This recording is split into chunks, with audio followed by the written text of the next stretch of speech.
प्रातः क्लास है 29 दिसंबर 1967। रिकॉर्ड चला है, ये वक्त जा रहा है। रूहानी बाप रूहानी बच्चों प्रति कहते हैं, मीठे मीठे बच्चों। जैसे लौकिक बाप को बच्चे प्यारे लगते हैं, वैसे बेहद के बाप को भी बेहद के बच्चे बहुत प्यारे लगते हैं। बेहद का बाप कौन है और बेहद के बच्चे कौन हैं?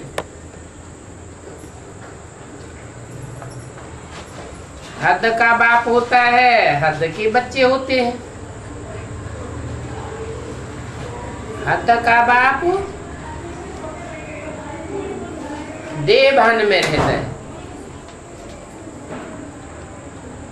और जो बच्चे पैदा होते हैं वो भी देवभान में होते हैं। और बेहद का बाप रूहानी बाप है, उसको अपनी देह नहीं है।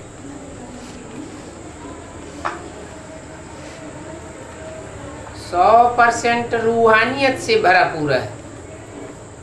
वो कभी देह का जन्म लेता ही नहीं, तो कैसे बच्चों की पैदाइश करता है? रूहानी बाप रूहानी बच्चे बनाते हैं। कैसे बनाते हैं? रूह तो अजर अमर अविनाशी है, परंतु अनेक चोले अनेक देह धारण करते करते आत्मा अपने को देह समझ बैठती है। तो उन देहधारियों को आकर के स्मृति दिलाते हैं कि तुम ज्योति बिंदु आत्मा हो। ये स्मृति आते ही जैसे कि आत्मा अपने स्वरूप को पहचान लेती है, बाप का बच्चा बन जाती है।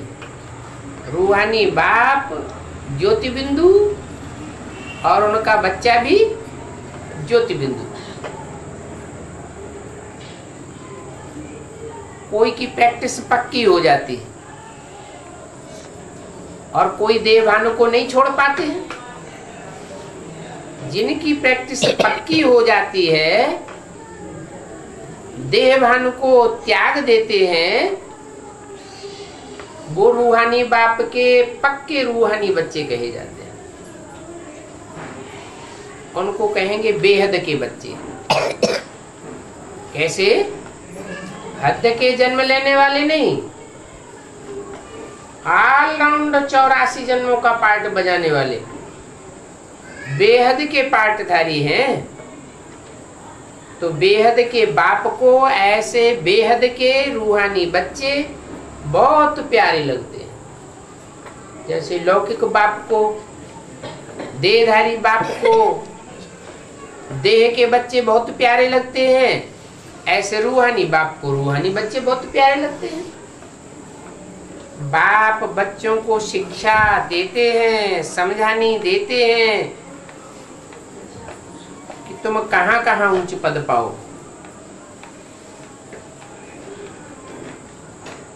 बाप की ये चाहना रहती है कि मेरे बच्चे ऊंच पदधारी बने। तो बेहद के बाप को भी ये इच्छा रहती है।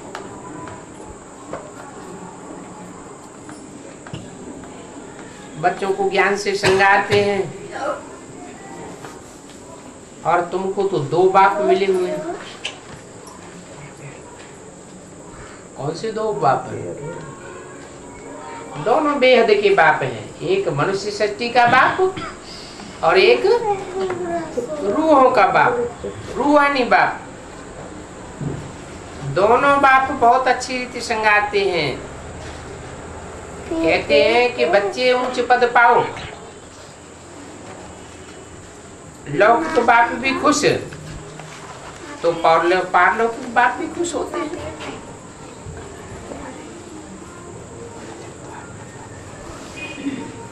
जो अच्छी रीति पुरुषार्थ करते हैं उन्हों को देख करके बाप खुश होते हैं। गाया भी जाता है फॉलो फादर, तो दोनों को फॉलो करना पड़े। किसको किसको फॉलो करना पड़े? एक रूहानी बाप, रूहों का बाप, ज्योति बिंदु परम पिता परमात्मा शिव, वो है पारलौकिक बाप। और एक इस लोक का है तो लोक का, लेकिन है बेहद का बाप। 2, 4, 8, 10 बच्चों का बाप नहीं है। जो भी 500, 700 करोड़ मनुष्य मात्र हैं उन सब का बाप है। उस बेहद के बाप में बेहद का रूहानी बाप प्रवेश करते हैं तो पर्सनालिटी एक ही हो जाती है। तो दोनों को फॉलो करना पड़े। एक है रूहानी बाप, दूसरा फिर ये फादर। तो पुरुषार्थ करके उच्च पद पाना है। तुम जब भट्टी में थे तो सबका ताज सहित फोटो निकाला था। बाप ने ये समझाया है लाइट का ताज कोई होता नहीं है। देवताओं को लाइट का ताज दिखाते हैं सर के चारों ओर। ये वास्तव में आत्मा पवित्र बनती है तो पवित्रता का ताज दिखाया गया। पवित्रता का ताज पवित्र आत्मा प्राप्त करती है। ऐसे कोई देखने का लाइट नहीं है, समझने की चीज है। एक निशानी है प्योरिटी की, पवित्र आत्मा की निशानी है कि उन देवताओं को पवित्रता का ताज दिखाया जाता है। सभी देवताओं को ये निशानी देते हैं, ऐसे नहीं कोई सफेद लाइट का ताज होता है। ये पवित्रता की निशानी है। पहले पहले तुम पवित्र रहते हो, सत्युग त्रेता में होते ही है पवित्र। फिर द्वापर कलयुग में आप पवित्र होते हो। वहां पवित्र क्यों रहते हैं?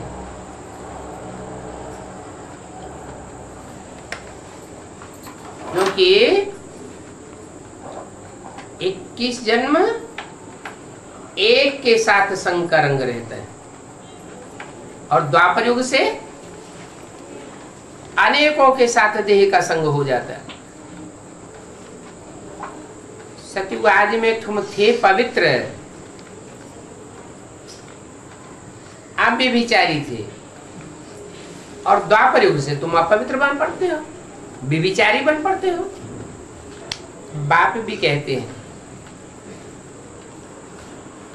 आत्मा और परमात्मा अलग रहे बहुकाल। बहुत काल के बाद परम पिता परमात्मा जो एवर प्योर है वो अपवित्र हुई आत्माओं को आकर के पवित्र बनाते हैं। और पवित्र बनने के लिए तुम बच्चे ही पहले आते हो। तुम बच्चे माना जो रूहानियत की स्टेज को धारण करने वाले बच्चे हैं, रूहानियत की प्रैक्टिस में पक्के हो जाते हैं, 84 जन्म लेने वाले हैं, सतयुग आदि में आकर के जन्म लेते हैं, वो बच्चे पहले आते हैं नई सृष्टि में। और ज्ञान में भी पहले आते हैं। फिर पहले ही उनको जाना होता है। सृष्टि रूपी रंगमंच पर आना भी पहले, और जब इस सृष्टि का विनाश काल आता है तो इस सृष्टि को छोड़कर जाते भी पहले हैं बाप के घर में। तो बाप अभी बच्चों को श्रृंगारते हैं, ज्ञान और गुण रत्नों से श्रृंगारते हैं। ये ज्ञान जो जितना धारण करता है उतना श्रृंगारा जाता है। तुम बच्चे पियर घर में हो तो वनवास में रहते हो, इस समय तुमको भी साधारण रहना है, जैसे वनवास में रहे पड़े हो। न बहुत ऊंच बनकर रहना है, न बहुत नीच बनकर के रहना। खान पान रहन सहन सब साधारण होना चाहिए। बाप आते भी हैं साधारण तन में, कहते हैं मैं साधारण तन में प्रवेश करता हूं। कोई भी देहधारी को भगवान नहीं कह सकते। क्या फिर भगवान किसको कहा जाए? देहधारी को भगवान नहीं कहते तो क्या बिंदु को भगवान कहा जाए? बिंदु को भगवान कहने की बात नहीं, और बिंदु को कोई पहचान भी न सके, क्योंकि बिंदु बिंदु आत्मा सब एक जैसी। कौन सा बिंदु भगवान है कैसे पता चले? तो बिंदु जिस तन में प्रवेश करता है साधारण तन में, उस साधारण तन के द्वारा संसार में निराकारी स्टेज के द्वारा प्रत्यक्ष होता है। इसलिए कहते हैं कि भगवान निराकार है। वो निराकार साकार साधारण तन में होते हुए भी निराकारी स्टेज वाला है। इसलिए कहते हैं कि कोई देहधारी को भगवान नहीं कहा जा सकता। देहधारी का मतलब ये है जिसकी बुद्धि देह में धरी हुई है। देह से जिसकी बुद्धि उपराम हो जाए उसे कहेंगे भगवान। 100% उपराम होता है भगवान। मनुष्य को 100% उपराम नहीं कहेंगे। मनुष्य नाम ही है, मनु की औलाद मनुष्य। मनु कहा जाता है ब्रह्मा को। ब्रह्मा अपूर्ण है या संपूर्ण है? अपूर्ण है। तो ब्रह्मा अपूर्ण, तो ब्रह्मा से पैदा हुए मनुष्य भी अपूर्ण। क्यों अपूर्ण है? क्योंकि मन चंचल होता है। मनुष्यों का मन चंचल होता है और भगवान का मन अचल। जैसे कि है ही नहीं मन, मन अमन हो जाता है। इसलिए कहते हैं कि मनुष्य मनुष्य की सद्गति नहीं कर सकता। मनुष्य मन वाला है, मन चंचल होता है। जो खुद ही चंचल मन वाला है वो दूसरे मनुष्यों की सद्गति कैसे कर सकता है? भगवान ही मनुष्यों की सद्गति करते हैं। सद्गति पहले काहे की करेंगे? मन बुद्धि की सद्गति करेंगे या देह की पहले सद्गति होगी? मन बुद्धि की पहले सद्गति करते हैं। मन बुद्धि को ही आत्मा कहा जाता है। और सतगति गुरु लोग नहीं करते हैं। गुरु है अनेक और सतगुरु है एक। एक सतगुरु अकाल मूर्त। सिख लोग कहते भी हैं। ये झूठ की दुनिया बन जाती है। झूठ की दुनिया में सब झूठ। क्या जो नई दुनिया होगी उसमें सब सच्चे होंगे। दुनिया का नाम ही होगा सत्य युग। काहे का युग? सत्य का युग। और ये दुनिया झूठ का युग है। तो झूठ के युग में सब झूठे हो जाते हैं। एक परमपिता परमात्मा ही है जो सच्चा है। उसको कहते भी हैं सत्य चित्त आनंद। मनुष्य 60 वर्ष के बाद वानप्रस्थ लेते हैं। वानप्रस्थ लेने के बाद फिर गुरु करते हैं। ये भी अभी की रस्म है क्या? कैसे? जिस तन में भी प्रवेश करता हूं वो कौन सी अवस्था में पहुंच जाता है? वानप्रस्थी अवस्था में होता है। उस वानप्रस्थी अवस्था में मैं प्रवेश करता हूं तो रस्म चली आती है। जो फिर भक्ति मार्ग में हम देखते हैं, आजकल तो छोटे बच्चों को भी गुरु करा देते हैं। क्यों?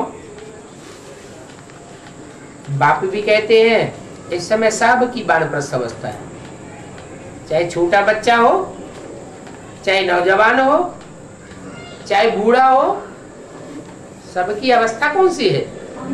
सबकी वानप्रस्थ अवस्था है।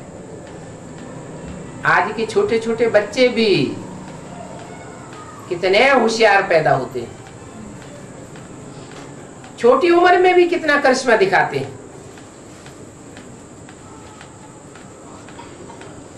है तो वानप्रस्थ अवस्था, क्योंकि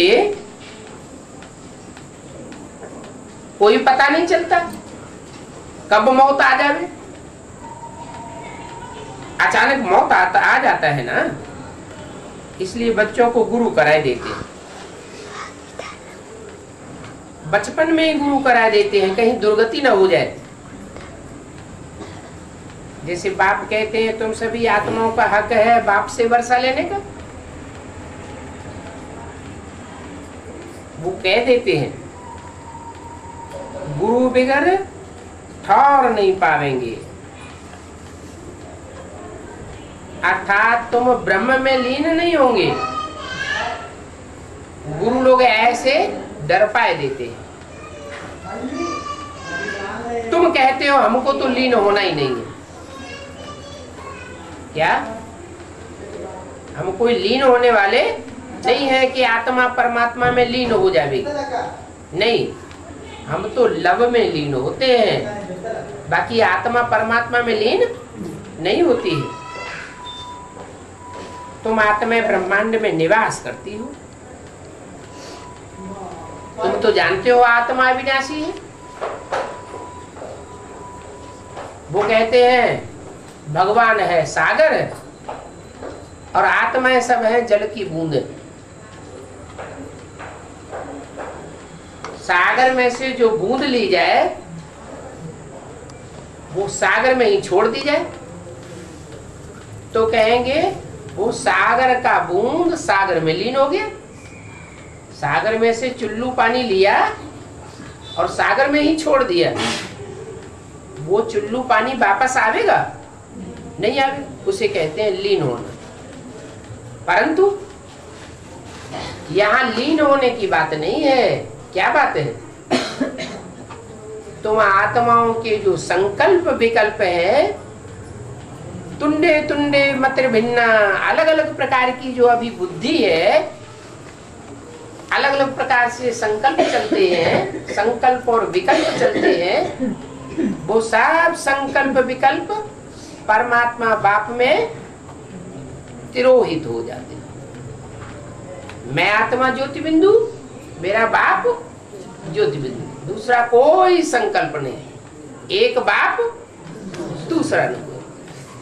बाकी ऐसे नहीं कि आत्मा हमेशा के लिए लीन हो जाती है परमात्मा में। अगर लीन हो जाए तो परमात्मा बाप तो 5000 वर्ष के बाद आता है। फिर तो हर आत्मा को 5000 वर्ष के बाद आना चाहिए। नहीं, लीन होना माने खलास हो जाना।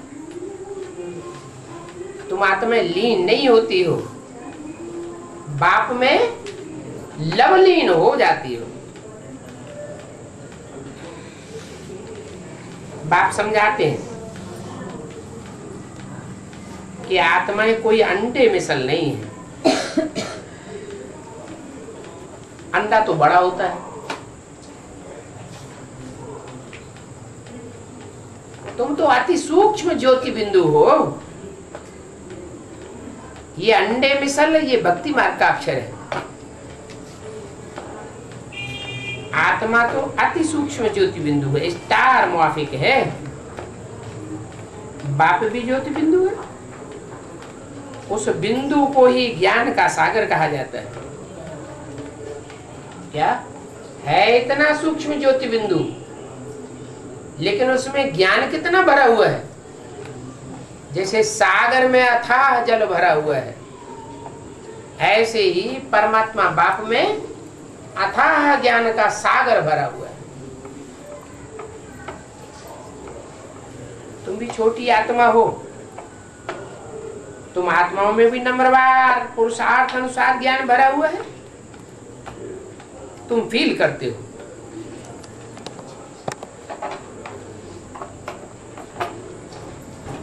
तुम्हारी बुद्धि में आता है कि हमको पास विद ऑनर होना ही है। ऐसे नहीं कि शिवलिंग कोई बड़ा होता है और आत्मा रूपी शालिग्राम कोई छोटे होते हैं। तो दुनिया में क्या कर देते हैं भक्ति मार्ग में, शालिग्राम छोटे छोटे बना देंगे और शिवलिंग बड़ा बना देंगे। तो क्या आत्माएं कोई छोटी बड़ी होती है क्या? शिव परमात्मा की आत्मा कोई बड़ी होती हो? आत्मा रूपी शालिग्राम कोई छोटे छोटे होते हो?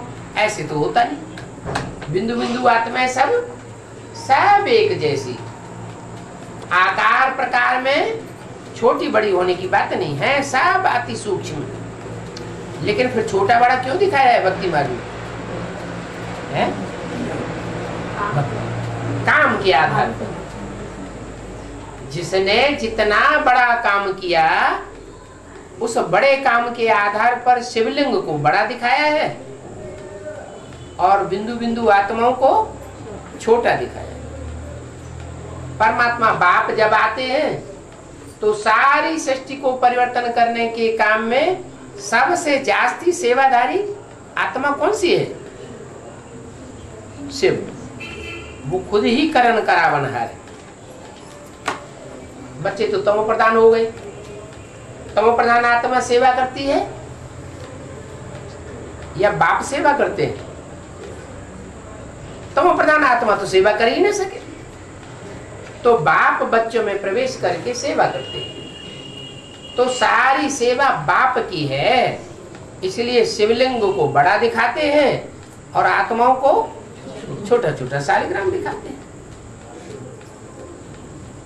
ऐसे तो आत्मा जितनी है उतना ही परम पिता परमात्मा है। उनको कहा जाता है परम धाम में रहने वाली आत्मा।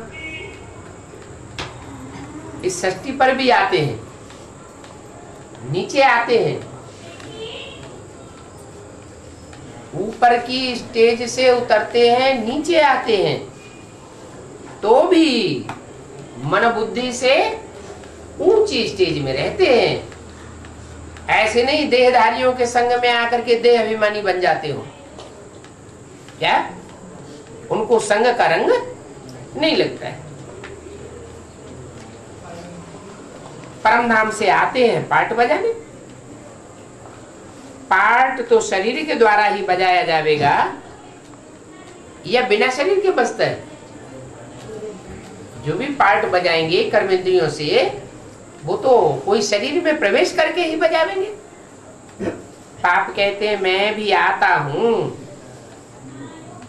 पार्ट बजाने के लिए सच रूपी रंगमंच पर, परंतु तुम्हारे पार्ट में और मेरे पार्ट में अंतर क्या है?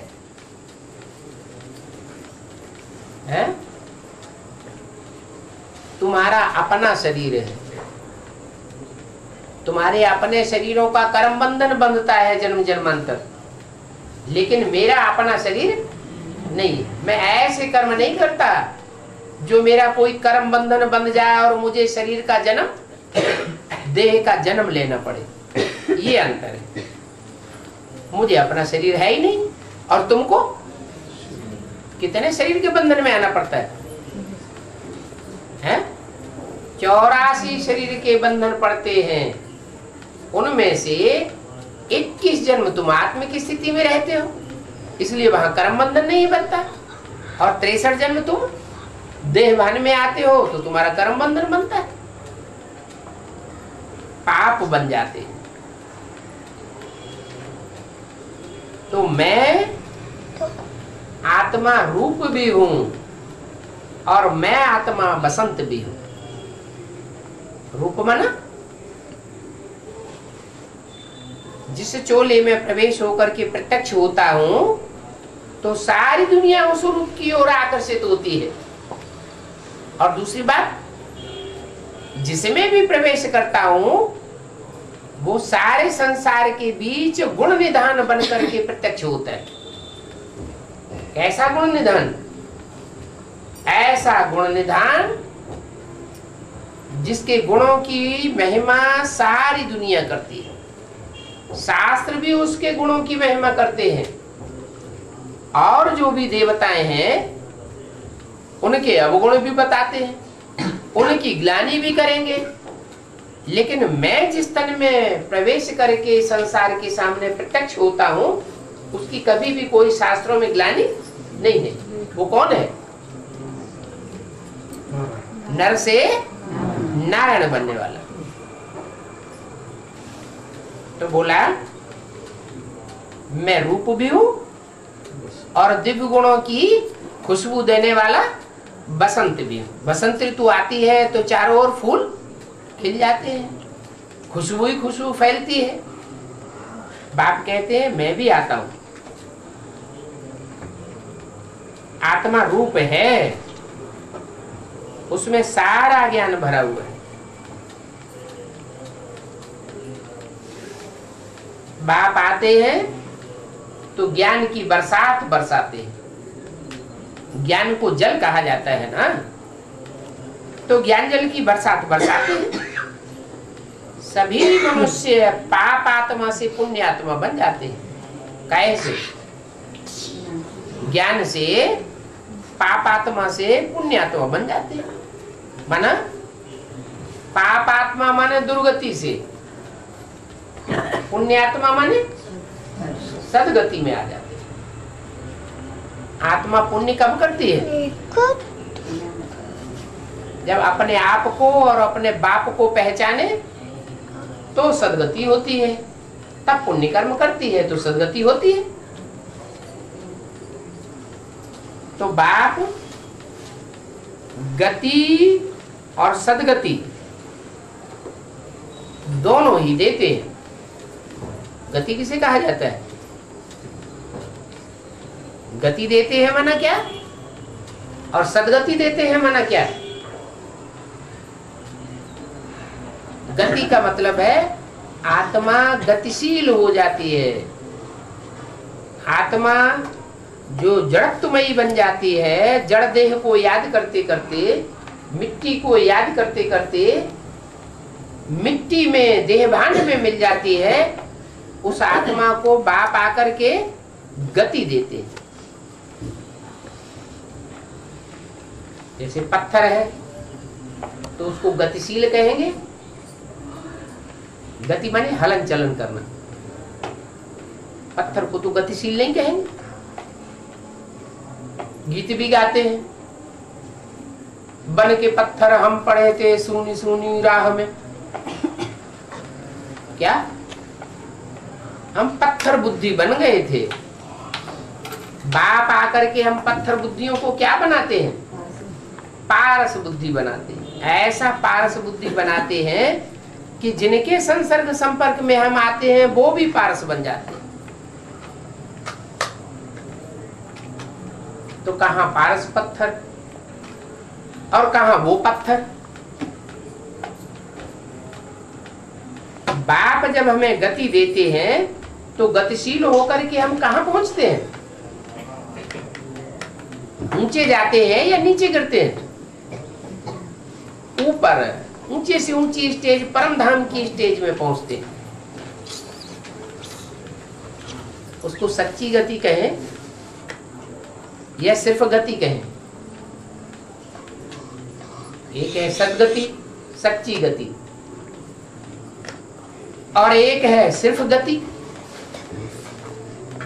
आत्मा की गति तो हुई, गतिशील तो हुई, गई परम धाम में। लेकिन सच्ची गति हुई क्या है? गतिशील कहेंगे, सत गति, सच्ची गति नहीं कहेंगे। सच्ची गति कब कहें? सच्ची गति तब कहें जब आत्मा इस सृष्टि रूपी रंगमंच पर आकर के पार्ट बजाए, और सच्चा पार्ट बजाए, झूठा पार्ट न बजाए। सत्कर्म करे, दुष्कर्म न करे। देवता बन के रहती है तो देवताओं की कहेंगे सदगति, और परमधाम में आत्मा है तो क्या कहेंगे? सिर्फ गति, सदगति नहीं।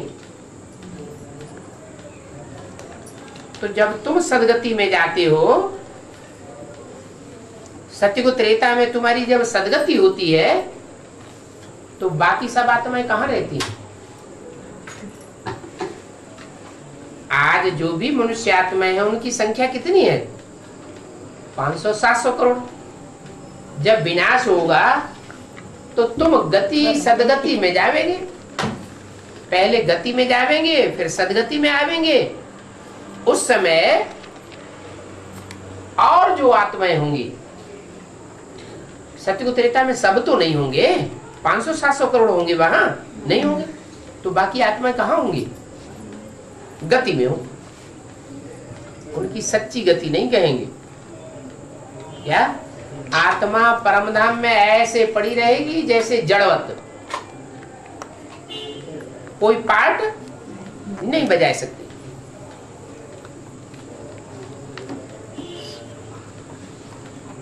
वो स्वीट होम है जहां आत्माओं का घर है।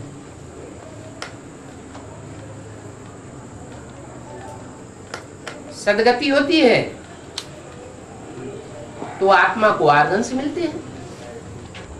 उन आर्गन्स से सच्चे कार्य करेगी, दुष्ट कार्य नहीं करेगी।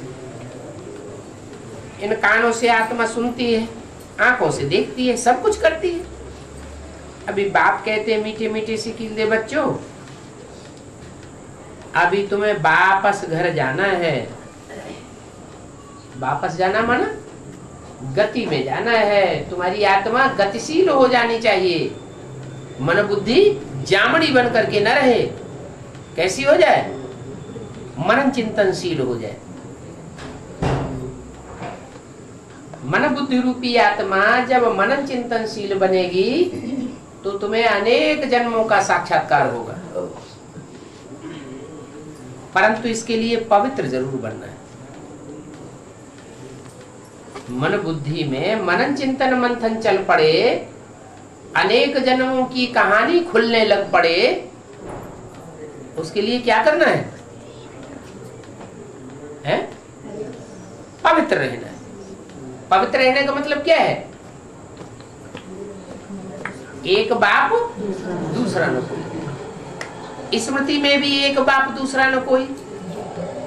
इन आंखों में भी कौन बसा हुआ हो? एक बाप दूसरा न कोई। और वाचा से जो हम महिमा करें, उस महिमा की वाचा में कौन बसा हुआ हो? एक बाप की महिमा भरी हुई। कर्म इंद्रियों से जो भी कर्म करें, वो कर्म किसके लिए करें? एक बाप के लिए।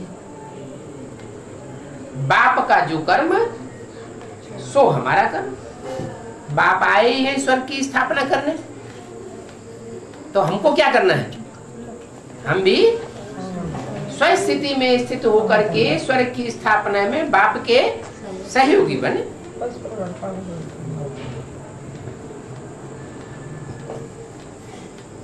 मैं अभी सबको ले जाने आया हूं। क्या? इस सृष्टि रूपी रंगमंच पर आत्माएं कोई नहीं बचेंगी। सबको परमधाम वापस ले जाऊंगा।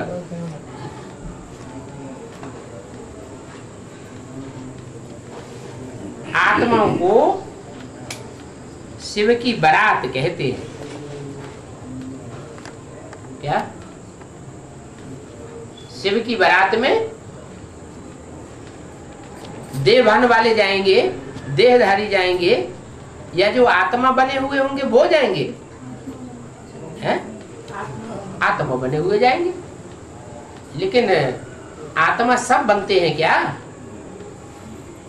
जो आत्मा नहीं बने हुए होंगे उनको फिर धर्मराज की सजाओं से उनका देह बन तोड़ा जाएगा और आत्मा बना करके फिर मैं जबरियन वापस ले जाऊंगा। अभी शिव बाबा शिवालय की स्थापना कर रहे हैं। क्या मन बुद्धि में क्या स्थापन हो रहा है? शिवालय स्थापन हो रहा है। वैश्यालय माने विविचार की दुनिया खलास हो जानी है। तो बाप आकर के शिवालय स्थापन करते हैं। फिर रावण क्या करते हैं? रावण इस दुनिया को वैश्यालय बना देते हैं। शिवालय किसे कहा जाता है? आलय माने घर, मंदिर। शिव के मंदिर में क्या होता है? एक शिव है बीच में, शिवलिंग बीच में दिखाते हैं ना, और चारों ओर देवताएं बैठे हुए हैं। इसको याद करते हैं। सबकी बुद्धि में एक शिव बसा हुआ है, एक को याद करते हैं। और वैश्यालय में क्या होता है? वैश्या एक को याद करती है या अनेकों को याद करती है? उसकी बुद्धि में अनेकों भरे पड़े। वो है वैश्यालय और ये है शिवालय। रावण आकर के वैश्यालय बनाता है, माने अनेक सिर वाला जो रावण है अनेक मत दे करके वैश्यालय बनाता है। और राम बाप को कहा जाता है। वो बाप एक सिर वाला दिखाया जाता है, माने एक मत देने वाला है। उस एक मत से तो क्या बन जाते हो?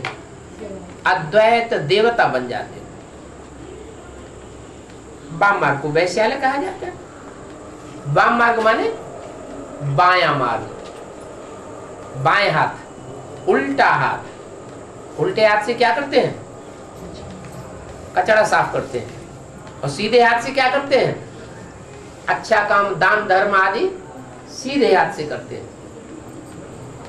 तो बाप तुमको सीधे सीधे कर्म करना सिखाते हैं और रावण तुमको वाम मार्ग में ले जाते हैं, उल्टे कर्म करना सिखाते हैं।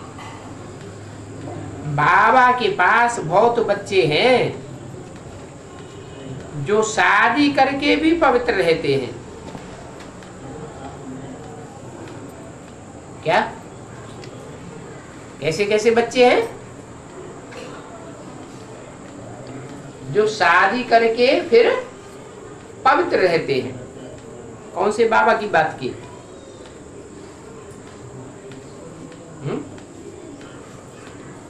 कौन से बाबा की बात है?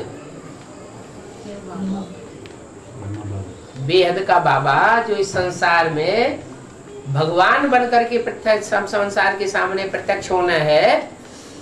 उनकी जो माला बनती है वो माला प्रवृत्ति मार्ग वालों की माला होगी या निवृत्ति मार्ग वालों की होगी? प्रवृत्ति मार्ग वाले होंगे। सब जैसे शादीशुदा होंगे, सब 21 जन्म के साथी होंगे। सन्यासी तो कहते हैं ये नहीं हो सकता कि स्त्री पुरुष साथ में रहें और पवित्र बने। स्त्री पुरुष ऐसे समझते हैं जैसे आग और कपूस, भूसा होता है। जैसे भूसे के अंदर आग रख दी जाए तो क्या होगा? है दोनों ही सुलग जाएंगे, जल जाएंगे। वो कहते हैं आग और कपूस इकट्ठे नहीं रह सकते, और बाप कहते हैं स्त्री पुरुष दोनों इकट्ठे रह सकते। क्या युक्ति बताते हैं? युक्ति बताते हैं कि तुम अपन को आत्मा समझो और जो भी साथ रहने वाला है उसको भी आत्मा समझो।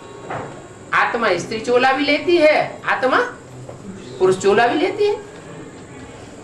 आत्मा समझने से देह का भान, जो देह में स्त्री देखने में आती है, देह में पुरुष देखने में आता है, वो देह भान निकल जाएगा। देवभान अगर निकल गया तो आत्मा आत्मा भाई भाई देखने में आवेंगे। ऐसी भाई भाई की दृष्टि जब बन जाती है तो विकार का भाव खलास हो जाता है। माँ बाप के बच्चे होते हैं, एक बच्चा होता है, एक बच्ची होती है, या दो बच्चे होते हैं, उनमें विकार की भाषणा क्यों नहीं होती? एक मेल है, एक फीमेल है, बड़े हो जाते हैं तो भी विकार की भाषण नहीं होती। क्यों नहीं होती? क्योंकि बुद्धि में क्या बैठा हुआ है, हम एक बाप की औलाद। तो ऐसे ये बाप युक्ति बतलाते हैं कि मैं ब्रह्मा की तन में आता हूं और तुम आत्माओं को अडॉप्ट करता हूं। तुम आत्मा मेरे बच्चे हो, ब्रह्मा की औलाद हो, माने आपस में भाई बहन हो।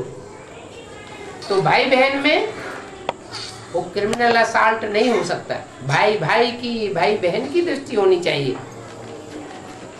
यहां समझाया जाता है कि आत्मिक स्थिति में रहने से आमदनी बहुत होगी,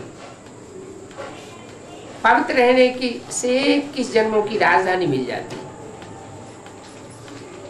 तो एक जन्म पवित्र रहना कोई बड़ी बात तो नहीं है। बाप कहते हैं तुम काम शिक्षा पर बैठ करके बिल्कुल ही काले बन गए हो। ये काम विकार ने तुमको काला बना दिया है। कैसे काला बन गए? काम विकार जो है, काम इंद्रियों से जो भोगा जाता है, वो मन बुद्धि की शक्ति को नीचे ले जाता है या ऊपर उठाता है? मन बुद्धि की ताकत सारी नीचे चली जाती है, अधोगामी हो जाती है। बाप आकर के उस शक्ति को ऊंचा उठाते हैं तो तुम्हारी काम विकार की भाषणा ही खलास हो जाती है, क्योंकि तुम अपन को देह नहीं समझते, आत्मा समझते हो। कृष्ण के लिए कहते हैं, क्या नाम देते हैं? कृष्ण का नाम देते हैं श्याम सुंदर। श्याम भी है और सुंदर भी है। वो कौन सा श्याम सुंदर है? क्या ब्रह्मा के लिए कहें कि यहाँ दाढ़ी मूछ वाला श्याम है, विकारी है, और सतयुग में जाके सुंदर होगा? किसका गायन है? ये ब्रह्मा का गायन नहीं है। ये क्यों बच्चों का गायन है जो इस जीवन में, यहाँ इस शरीर में अभी सांवरे हो, फिर जब तुम्हारी आत्मा परिपक्व हो जाएगी आत्म की स्थिति में, तो तुम गोरे बन जाओगे।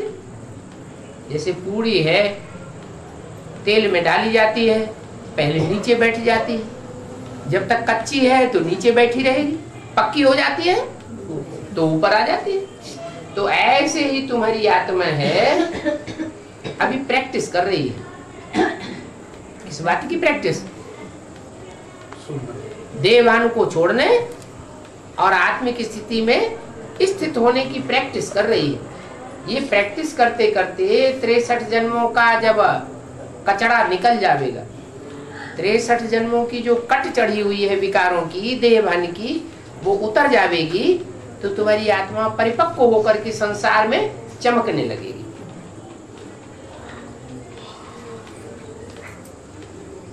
तो ये कृष्ण की समझानी, श्याम और सुंदर, ये तुम्हारे लिए है,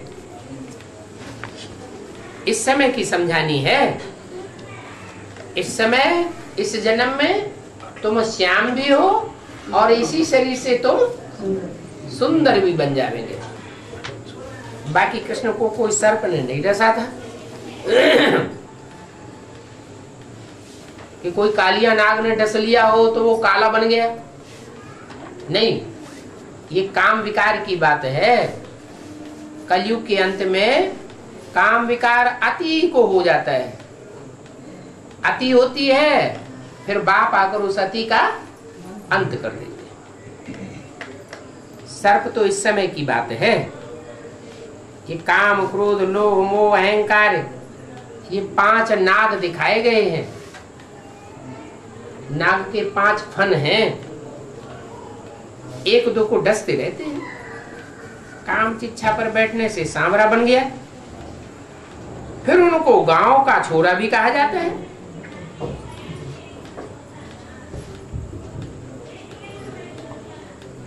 बरोबर गांव का छोरा था ना। सतयुग में पैदा होने वाला कृष्ण कोई गांव में क्या छोड़ा थोड़ी कहेंगे। इनके बहुत जन्मों के अंत में बाप प्रवेश करके इनको गोरा बनाते हैं। इनके बहुत जन्मों के अंत में राम और कृष्ण की आत्माएं ही बहुत जन्म लेने के बाद कैसी बन जाती हैं? सांवरी बन जाती है। फिर उन सांवरों को बाप आकर के गोरा बनाते हैं। बाप ने समझाया है, ज्ञान है दिन का उजेला और भक्ति है रात। भक्ति रावण से आती है। अनेक सिर वाला रावण है, वो भक्ति सिखाता है, अंधश्रद्धा सिखाता है। और बाप अंधश्रद्धा को खलास कर देते हैं। अंधश्रद्धा ज्ञान से खलास होती है। अंधश्रद्धा खत्म होती है तो तुम रोशनी में आ जाते हो। भक्ति में आधा कल्प भटकना हुआ। 29/12/67 की वाणी का दूसरा पेज। अभी तुमको भटकने से छुड़ाया जाता है। भक्ति मार्ग में क्या किया? कभी एक मंदिर में गए, कभी दूसरे मंदिर में गए, कभी एक तीर्थ में भटके, कभी दूसरे तीर्थ में भटके, कभी एक गुरु बनाया, दूसरा गुरु बनाया, चौथा गुरु बनाया। गुरुओं के पास भटकते रहे, कहीं भी सदगति नहीं मिली।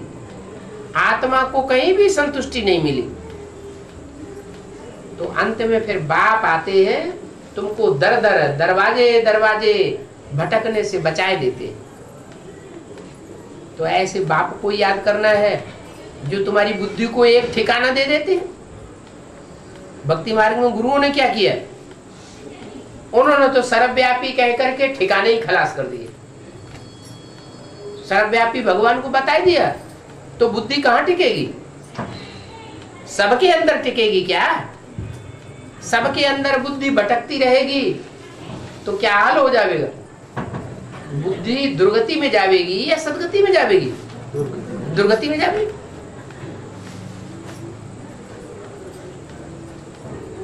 तो अभी बाप को याद करना है, बाबा आप कितने मीठे हो, कितना मीठा वर्षा आप देते हो, हमको मानुष से देवता, बंदर से मंदिर लायक बनाते हो। ऐसे ऐसे अपन से बातें करनी है। बातें करने के लिए मुख से कुछ भी नहीं बोलना है, नहीं तो कोई कहेगा पागल आया हुआ। क्या करना है?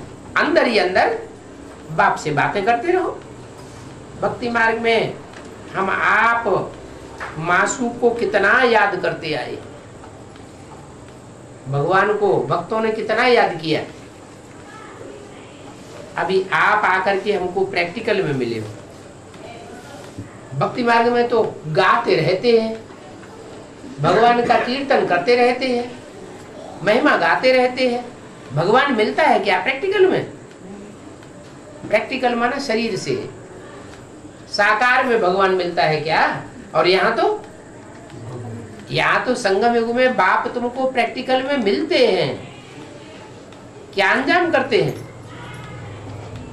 साथ चलेंगे, साथ खेलेंगे, साथ खाएंगे और साथ साथ वापस घर में जाएंगे। तो आप आए हमें मिले हो, आपको हम क्यों नहीं याद करेंगे? आपको प्रेम का, शांति का सागर कहा जाता है। आप ही आकर के हमको सुख शांति का वर्षा देते हो। बाकी प्रेरणा से कुछ नहीं मिलता है कि भगवान ने हमको प्रेरणा दी। अगर प्रेरणा से ही सब कुछ प्राप्ति हो जाए, मुक्ति, जीवन मुक्ति मिल जाए, तो भगवान को इस सृष्टि पर आने की क्या दरकार? फिर तो ऊपर से ही प्रेरणा देते रहे, मुक्ति जीवन मुक्ति होती रहे। क्या बेसिक नॉलेज वाले क्या समझते हैं? भगवान उनको प्रैक्टिकल में मिला, या समझते हैं भगवान हमको प्रेरणा देता है कि ऐसे ऐसे करो? समझते हैं हमको प्रेरणा मिल रही है भगवान की। प्रेरणा अक्षर भक्ति मार्ग का है। बाप तो सन्मुख आकर के तुम बच्चों को पढ़ाते हैं। प्रेरणा से कोई पढ़ाई होती है क्या? टीचर सन्मुख बैठ करके पढ़ावेगा या प्रेरणा से पढ़ावेगा? ये पाठशाला है ना। बाप कहते हैं मैं ये पढ़ाई पढ़ाकर तुमको राजाओं का राजा बनाता हूं। ये राजयोग की पढ़ाई है क्या? बैरिस्टर बनने की पढ़ाई नहीं है, वकालत की पढ़ाई नहीं है, डॉक्टर की पढ़ाई नहीं है, इंजीनियर बनाने की पढ़ाई नहीं है। कौन सी पढ़ाई है? ये सब पढ़ाई का नाम है सहज राजयोग। इस सहज राजयोग से तुम जन्म जन्मांतर के क्या बन जाते हो? राजा बन जाते हो। अभी तुम मूल वतन, सूक्ष्म वतन, स्थूल वतन, तीनों वतनों को जान गए। इतनी छोटी सी आत्मा कैसे मूल वतन में, कैसे सूक्ष्म वतन में और कैसे स्थूल वतन में पार्ट बजाती है? ये है बना बनाया खेल। इनको कहा जाता है अनादि विनाशी ड्रामा। क्या? जब जिस आत्मा को मूल वतन की स्टेज में टिकना होगा तो उस समय वो जरूर टिकेगी। जब जिस आत्मा को सूक्ष्म वतन की स्टेज में टिकना होगा तो वो सूक्ष्म वतन की स्टेज में टिकेगी। मन सूक्ष्म अवस्था में चली जाएगी, मनन चिंतन मंथन में चली जाएगी। देह और देह की दुनिया और देह के पदार्थों की दुनिया भूल जाएगी, साकार दुनिया भूल जाएगी। तो आत्मा ही तीनों स्टेज में टिकती है। निराकारी स्टेज में आत्मा टिकती है, सूक्ष्म वतन की सूक्ष्म स्टेज में भी आत्मा टिकती है, और स्थूल वतन में भी कर्मेंद्रियों से कर्म करने के लिए साकार वतन में भी आत्मा टिकती है। तो ये ड्रामा फिरता रहता है। इस ड्रामा में संशय की कोई बात नहीं है। ड्रामा में कभी संशय नहीं है। जैसे बाप में संशय नहीं आना चाहिए, वैसे ड्रामा में भी कभी कोई संशय नहीं आना चाहिए। बाप भी कल्याणकारी तो ड्रामा भी कल्याणकारी। कुछ उल्टा पलटा हो जाए, कोई दुखी हो जाए, रोना पीटना करने लगे तो कहे ड्रामा बेकार है, ड्रामा बहुत अकल्याणकारी, दुखदाई है। ऐसा ड्रामा भगवान ने क्यों बनाया जो सब रो रहे हैं, सब दुखी हो रहे हैं? नहीं, जो कुछ भी हो रहा है ड्रामा में सब कल्याणकारी है। अभी हम अज्ञानी हैं तो हमें ड्रामा में अकल्याण दिखाई पड़ता है। जब हमारी बुद्धि में ज्ञान अच्छी तरह बैठ जाएगा तो ड्रामा में कोई भी एक्ट, किसी की भी कोई भी प्रकार की हमको दुख की भाषा नहीं आवेगी। ज्ञान माना ही सुख। ज्ञान इतनी पराकाष्ठा में बुद्धि में बैठा हुआ होना चाहिए कि कोई भी स्थिति हो, कोई भी परिस्थिति हो, कोई भी वातावरण हो, कैसे भी दुखदाई मनुष्य हो, कैसे भी बगुलों के बीच में रहना पड़े, फिर भी उनके बीच में प्रसन्नता न जाने पाए। ऐसा कब होता है? सतयुग में होता है, त्रेता में होता है, द्वापर में होता है कि कलयुग में होता है? संगम युग में होता है। संगम युग में जब बाप आते हैं तो ज्ञान के फोर्स से हमारे अंदर ऐसी ताकत आ जाती है कि कैसी भी स्थिति परिस्थिति हो हमारी खुशी न जाने पाए। तो तुम सुदर्शन चक्रधारी हो तुम्हारी बुद्धि में सारा चक्कर फिरता रहता है। उस सुदर्शन चक्र से तुम्हारे पाप कटते हैं। क्या? जितना जितना 84 जन्मों का चक्र हमारी बुद्धि में स्मृति में आता जाएगा, उतना उतना हमारे जन्म जन्मांतर के पाप भस्म होते जाएंगे। बाकी कृष्ण ने कोई सुदर्शन चक्र नहीं घुमाया था। क्या कि कृष्ण अकेले की बात है? उन्होंने ही कोई सुदर्शन चक्र 84 का चक्र अपनी बुद्धि में घुमाया हो? नहीं। ये सुदर्शन चक्र तुम्हारी बुद्धि में भी घूमता है। न कोई उन्होंने सुदर्शन चक्र से हिंसा की थी। क्या? जब स्व का 84 जन्मों का चक्र की स्मृति बुद्धि में आती है तो जो भी विरोध करने वाले हैं वो सब ठंडे हो जाते हैं। उनकी बुद्धि में बैठता है कि ये श्रेष्ठ है और हम पापात्मा है।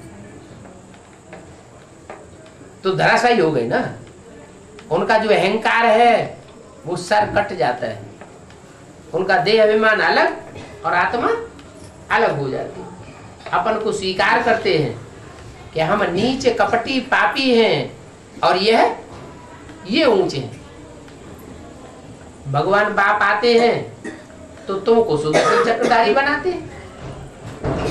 तुम आत्मा सुदर्शन चक्रधारी बनती हो। जो देह अभिमानी है उनका सुदर्शन चक्र घूमता ही नहीं।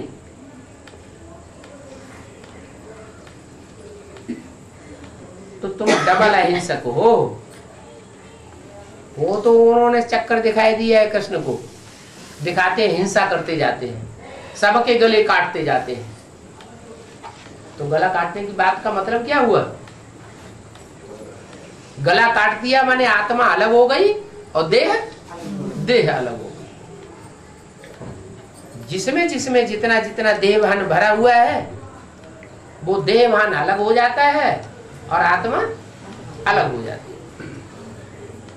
बाकी और कोई युद्ध आदि की बात नहीं है। न कोई हिंसक युद्ध सिखाया है, कराया है।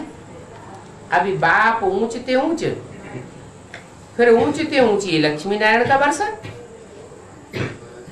जैसा टीचर ऊंचा होगा तो पढ़ाई भी ऊंची होगी, और ऊंची पढ़ाई होगी तो पद भी ऊंचा होगा। इन जैसा ऊंच बनना है। किन जैसा है? शिव बाबा जैसा ऊंच बनना है या लक्ष्मी नारायण जैसा ऊंच बनना है? लक्ष्मी नारायण जैसा ऊंच बनना है पढ़ाई पढ़कर। अभी बाप तुमको ऊंचा बनाते हैं। जितना तुम पुरुषार्थ करेंगे उतना ऊंच पद पावेंगे।